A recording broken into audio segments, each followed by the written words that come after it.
So this is Barnside Farm in the eastern Scottish borders in the Lammermuir Hills. We're 625 acres, about 252 hectares. We're pretty much all grass with a few forage crops.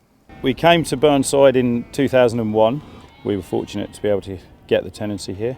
We very much work as a team, the family here. There's myself, as my wife Andrea, and we are equal players in the business. I'm sometimes called the dreamer and she's the doer, which is a pretty fair reflection. I do some work, but that's a pretty fair reflection of our characters in the business. We met at college and it was always our dream to go farming together.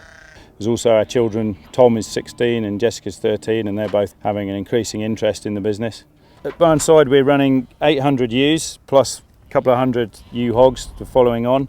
There's 90 Welsh Black and Welsh Black Cross Angus cows put to Angus bulls, and then there's their young stock following through to 18 months old.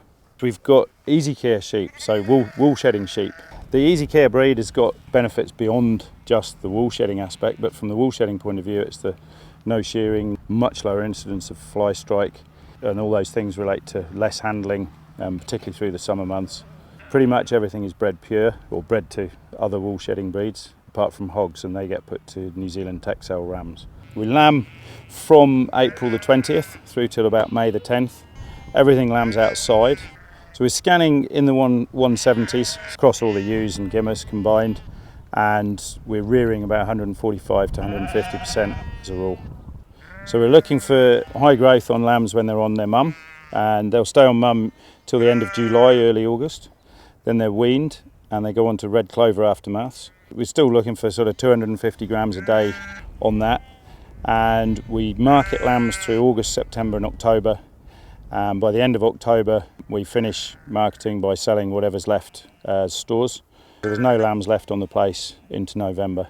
So prime lambs all get sold through AgriScot Scotland. They'll be marketed anywhere from 15 through to 18.5, 19 kilos, R3Ls. And on the ewe lamb side, most of those go for breeding, so they will be sent to their usually regular customers end of August, September time. For our 800 ewe flock, we'll keep around about 200 ewe lambs for ourselves each year.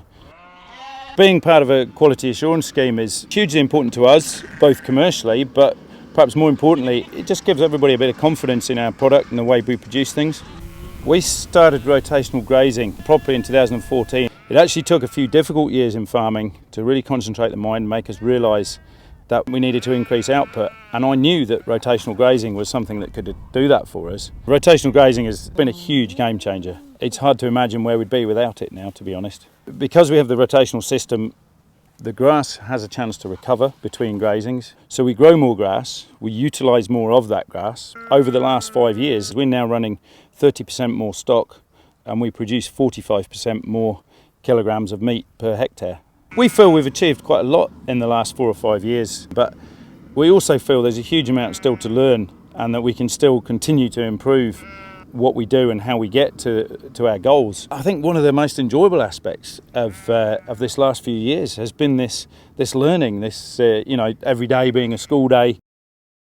So our aim really is to keep on producing easily managed stock, genetically, within a system that meshes really well with nature. The stuff that we're really focusing on going forward, growing our young stock better, so particularly our ewe lambs through to hoggets, and also with our young heifers. And the other aspect is try and develop the system to be a bit more robust when we face difficult challenges of a very cold or long winter or a very dry summer. We have decided what we love doing is sheep farming and beef farming. We want to keep doing it and keep doing it well, and we reckon if we do that and position ourselves in the top 25% of producers, hopefully even higher perhaps, we'll be in a good place, come what may.